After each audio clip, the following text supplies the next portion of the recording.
அனைவருக்கும் வணக்கம். போன வீடியோ நம்ம நாம் தமிழர் கட்சி பத்தி பேசியிருந்தோம். இந்த ஓரின சேர்க்கை சம்பந்தமாக தந்தி டிவி நிகழ்ச்சியில சீமான் அவர்கள் சொன்ன கருத்து எவ்வளவு முக்கியமானது, எவ்வளவு தேவையானது அப்படிங்கிறத பத்தி பேசியிருந்தோம். அவ்வளோ நெகட்டிவ் கமெண்ட்ஸ் நாம் தமிழர் கட்சி நண்பர்கள் கிட்ட இருந்தா எல்லாம் நம்ம ஒரு காலத்துல நம்மளுக்கு ஆதரவாக பேசிட்டு இருந்தவங்க தான், நம்மளை பாராட்டி கமெண்ட் போட்டவங்க தான் புரிஞ்சிக்க முடியுது. ஏன் அப்படின்னா அந்த கரூர் நிகழ்வுல நாம் தமிழர் கட்சி எடுத்த ஸ்டாண்டை வந்து நம்ம கடுமையாக விமர்சிச்சிருந்தோம். அதனால அவங்களுக்கு பயங்கரமான ஒரு வருத்தம் நம்ம மேல, நம்ம விஜய் கட்சிக்கே போயிட்டோம் அப்படிங்கிற மாதிரியான மனநிலை. ஆனா உண்மை என்னன்னா, நான் உறுப்பினராக சேர்ந்த கட்சி ஒரே கட்சி நாம் தமிழர். அதுக்கப்புறம் அதுலேருந்து வெளியே வந்துட்டேன்.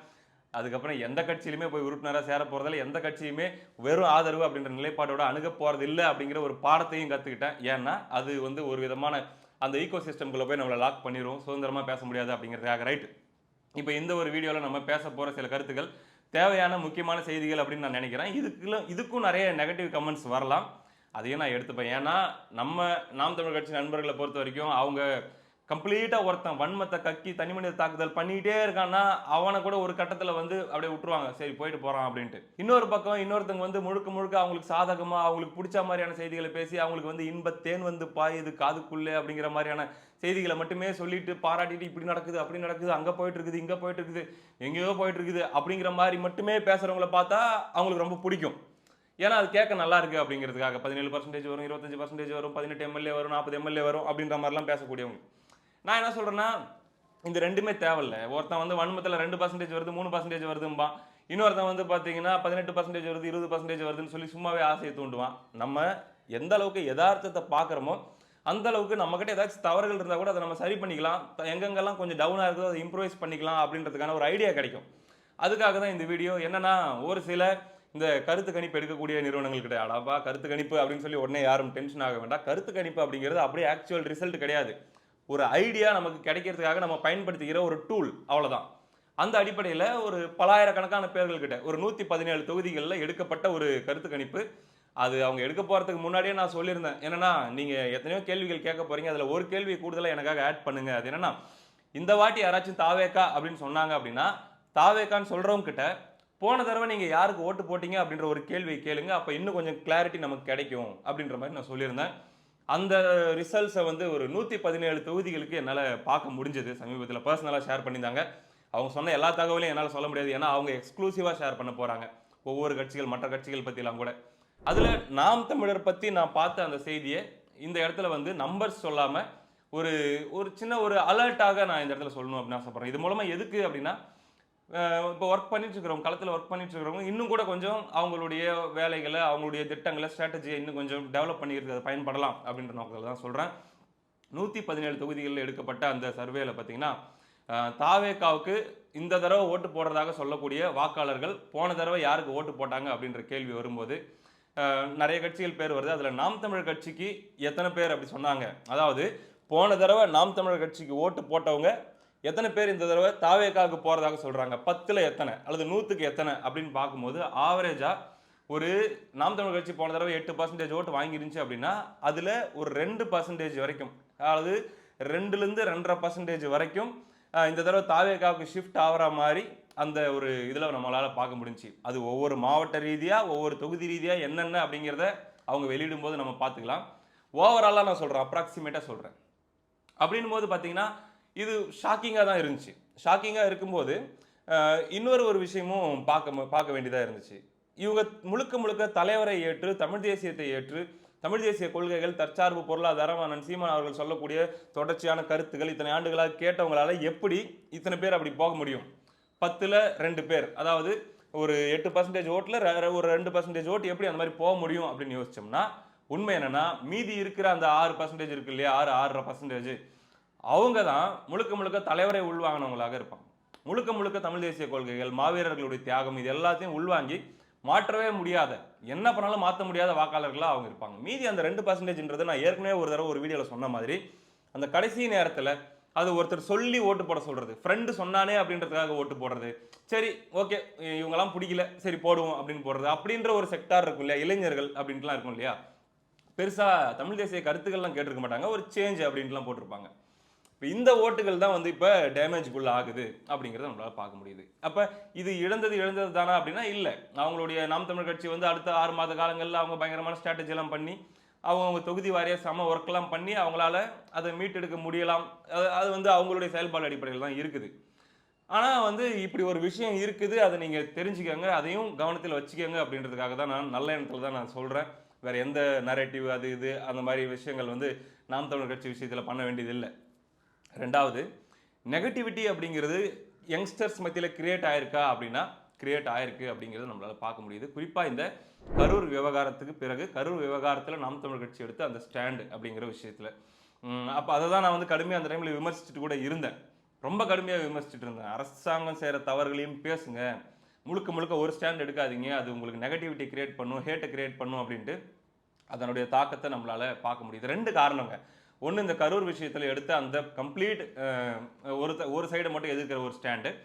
ரெண்டாவது என்ன அப்படின்னா, அந்த மாற்றி பேசுனது அப்படிங்கிற ஒரு விஷயம் வந்து எல்லாருக்கிட்டையும் போய் சேர்ந்துருக்கு. ஒரு வருஷத்துக்கு முன்னாடி எப்படி விஜயை தூக்கி பிடிச்சி கொண்டாடினாங்க, இப்போ பாருங்க எப்படி பேசுகிறாங்க, எவ்வளோ வன்மமாக பேசுகிறாங்க அப்படிங்கிற மாதிரியான ஒரு பார்வை எல்லாருக்கிட்டையுமே போய் சேர்ந்துருக்கு. இதை வந்து விளக்கம் கொடுத்தாலுமே, அந்த கொள்கை அறிவிக்கு பிறகு தான் நாங்கள் வந்து இப்படி மாறணும் அப்படின்ற மாதிரி நான் விளக்கம் கொடுத்தாலுமே கூட அது கன்வின்சிங்காக இல்லைங்க, அது நம்புற மாதிரி இல்லை, அது கூட்டணி வரல அப்படின்னு ஆனதுக்கப்புறம் தான் நீங்கள் இப்படி மாறினீங்க அப்படின்ற மாதிரியான ஒரு பார்வை இருக்கிறதையும் நம்மளால் பார்க்க முடியுது. இதெல்லாம் நாம் தமிழர் கட்சி எப்படி ஹேண்டில் பண்ணி அவங்களுடைய ஓட் பேங்க் அப்படிங்கிறத இன்க்ரீஸ் பண்ண போகிறாங்க அப்படின்றத நம்ம பார்க்கணும். அடுத்ததாக இன்னொரு விஷயத்தையும் நான் சொல்லணும் அப்படின்னு ஆசைப்பட்றேன். அதாவது என்ன அப்படின்னா, ஹேட் எந்த மாதிரி ரூட்டில் போச்சுன்னா, இதுக்கு முன்னாடி வந்து திமுகவுக்கு எதிராக பயங்கரமான சண்டை போடும்போது என்னதான் அவங்ககிட்ட ஐடி விங் இருந்தாலுமே கூட அவங்களால வந்து ரொம்ப ஆபாச தாக்குதல், தனிமனித தாக்குதல், நடிகையை வச்சு தாக்குதல், அவருடைய அண்ணன் சீமான் அவர்களுடைய குடும்பத்தை வச்சு தாக்குதல், இதெல்லாம் பண்ண அந்த சிம்பத்தி அண்ணன் சீமான் அவர்களுக்கு சாதகமாக போச்சு. அவங்க எதுக்கு அது வந்து அண்ணன் சீமான் அவர்களுக்கு சாதகமாக போச்சு. ஆனால் இந்த இடத்துல அந்த விக்டிம் அப்படின்ற இமேஜ் விஜய்க்கு வந்துருச்சு, எல்லாரும் சேர்ந்து அடிக்க. அது போக அவங்களுடைய யங்ஸ்டர்ஸுடைய எண்ணிக்கை அப்படிங்கிறதும் அந்த சோஷியல் மீடியா அப்படிங்கிறதும் அவங்களுக்கு ரொம்ப பவர்ஃபுல்லாக இருக்கிறதுனால அவங்க பட்டி தொட்டியெல்லாம் கொண்டு போய் ஒரு விதமான அந்த நெகட்டிவிட்டி அப்படிங்கிறத நாம் தமிழர் கட்சி மேலே சேர்த்துருக்காங்க அப்படிங்கிறதும் உண்மை. இது எல்லாமே ஒரு நடுநிலையான பார்வையோட, ஒரு வெளிப்படையான மனதோட இது எல்லாத்தையுமே நம்ம அனலைஸ் பண்ண வேண்டிய விஷயங்கள் நாம் தமிழர் கட்சியில் இருக்கக்கூடியவங்க அப்படின்றதுக்காக நான் சொல்கிறேன். இந்த நிலையில் ஒரு செய்தி என்னால் பார்க்க நேர்ந்தது. அந்த செய்தி என்னன்னா, விகடன் சம்மந்தப்பட்ட ஒருத்தர் போட்டிருந்தாரு, இனி வரும் காலங்களில் விஜய் அவர்கள் மீதான விமர்சனத்தை நாம் தமிழர் கட்சி குறைத்து கொள்வதற்காக முடிவெடுத்திருக்காங்க, அந்த மாதிரி முடிவெடுத்திருக்காங்க அப்படின்ற மாதிரியான ஒரு செய்தி. போதும் அப்படின்ற மாதிரி ஒரு முடிவெடுத்திருக்காங்க அப்படின்ட்டு. ஆனால் நான் என்ன சொல்லுவேன் அப்படின்னா, இதுக்கு மேலே அது குறைக்கிறதுனாலையோ மாற்றுறதுனாலையோ பெரிய மாற்றங்கள் வர்றது அப்படின்றதுக்கான வாய்ப்பு இல்லை. இறங்கியாச்சு, அவங்களுடைய பாணியிலேயே அவங்க போகலாம் அப்படின்றது தான். ரெண்டாவது, எதுக்காக விமர்சிக்கிறோம் அப்படிங்கிற மேட்டரில் வந்து அது ரொம்ப முக்கியமான ஒரு ரோலை ப்ளே பண்ணும் அப்படின்னு நான் பார்க்குறேன். ஒரு உதாரணத்துக்கு காங்கிரஸோட கூட்டணி வச்சாங்க அப்படின்னா நாம் தமிழர் கட்சிக்கு பயங்கரமான ஒரு பாயிண்ட், பயங்கரமாக அதை வச்சு கடுமையாக விமர்சிக்கலாம். ஏன்னா காங்கிரஸ் என்பது இனத்தின் எதிரி அப்படின்னு ஒரு விஷயம் இருக்கிறதுனால அன்னைக்கு தாவேகா மேல விமர்சனம் வச்சா அது பயங்கரமாக எடுபடும்.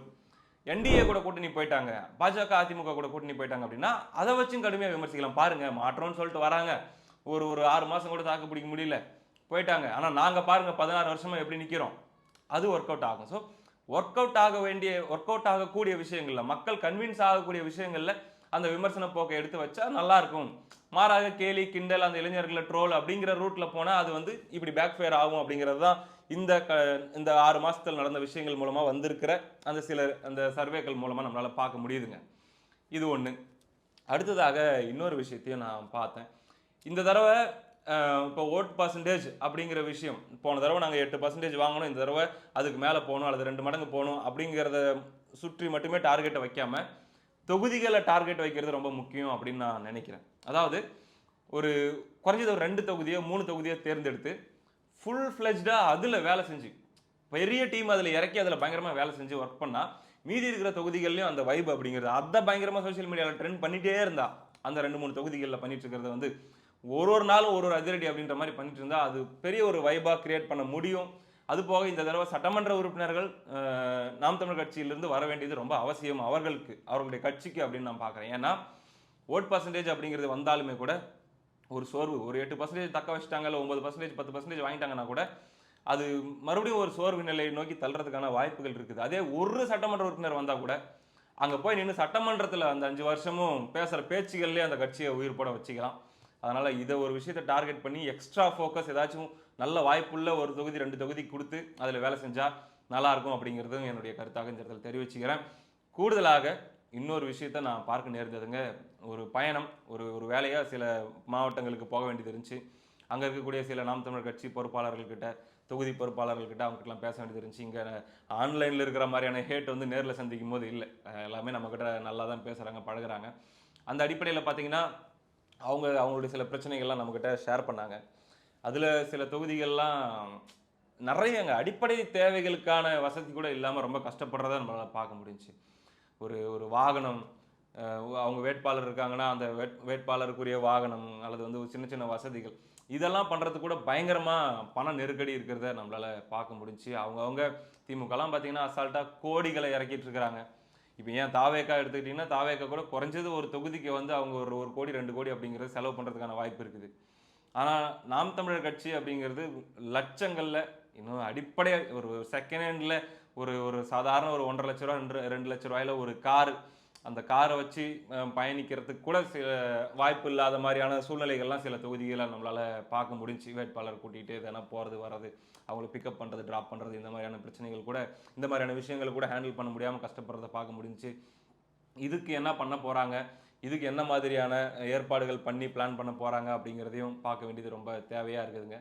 இப்படி பல ஃபேக்டர்ஸ் இதை வந்து இந்த வீடியோவை ஏதோ வன்மத்தில் சொல்கிறான், ஏதோ எரிச்சலில் சொல்கிறான், ஏதோ வந்து நாம் தமிழர் கட்சிக்கு கெட்டது சொல்லணும் அப்படின்றதாக சொல்கிறான் அப்படின்ற மாதிரி பார்க்காம 6 மாதம் இருக்குது. அந்த சூழலில் இந்த மாதிரியான ஏரியாக்கள்லாம் கொஞ்சம் பார்த்துக்கிட்டு சரி பண்ணிக்கிட்டு, ஏன்னா அவ்வளோ ஆண்டுகால உழைப்பு, அதில் அவ்வளோ பேருடைய கனவு இருக்குது, தியாகம் இருக்குது. கரெக்டான ரூட்டில் எடுத்துகிட்டு போனால் அப்படின்னா அந்த எக்காரணம் கொண்டு அந்த மொமெண்டமை இழந்துடக்கூடாது அப்படின்றதுக்காக தான் நான் சொல்கிறேன். அதே போல் இப்போ நல்ல விஷயங்கள் நம்ம சொல்கிறோம் அப்படின்னா நாளைக்கு ஏதாச்சும் ஒரு விமர்சனத்துக்குள்ளாக வேண்டிய விஷயங்கள் வந்து விமர்சனமும் நம்ம எடுத்து வைப்போம். அதில் எத்தனை பேர் வந்து நம்மளை அந்த திறந்த மனதோடு நம்ம சொல்லக்கூடிய கருத்துக்களை ஏற்றுக்கிறாங்க, எத்தனை பேர் வந்து நம்மளை வந்து கண்மூடித்தனமாக இருக்கிறாங்க அப்படிங்கிறத வந்து நம்ம ஒன்றும் பண்ண முடியாது. அது அவங்களுடைய விருப்பம். அதனால் சொல்லணும்னு தோணுச்சு, சொல்லிட்டேன். அடுத்த காணொலியில் சந்திப்போம். நன்றி.